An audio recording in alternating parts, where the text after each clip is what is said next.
abangan. No.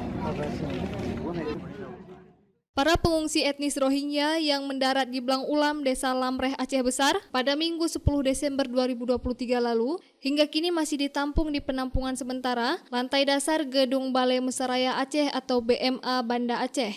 Penempatan etnis Rohingya yang berjumlah 127 orang di lokasi tersebut dinilai tidak layak dan tidak memenuhi standar untuk ditempati.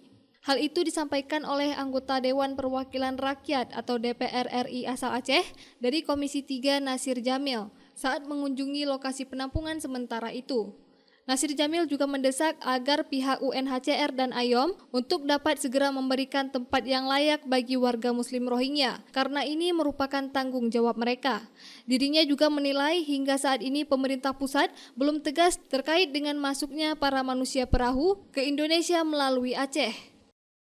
Masalah pengungsi, masalah warga negara asing yang mendarat atau kemudian masuk secara tidak resmi ke Aceh. Jadi ini bukan kapasitas pemerintah Aceh untuk mengatasi mereka. Gitu. Ini kapasitas pemerintah pusat.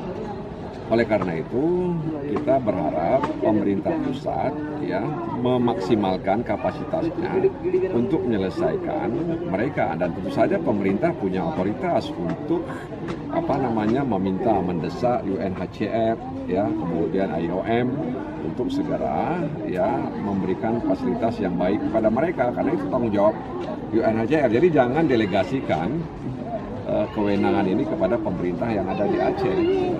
Karena ini tanggung jawab pemerintah pusat. Pemerintah pusat sampai hari ini belum jujur, ya, belum terbuka dan belum tegas terkait dengan masuknya mereka ke perairan Indonesia melalui Aceh. Gitu.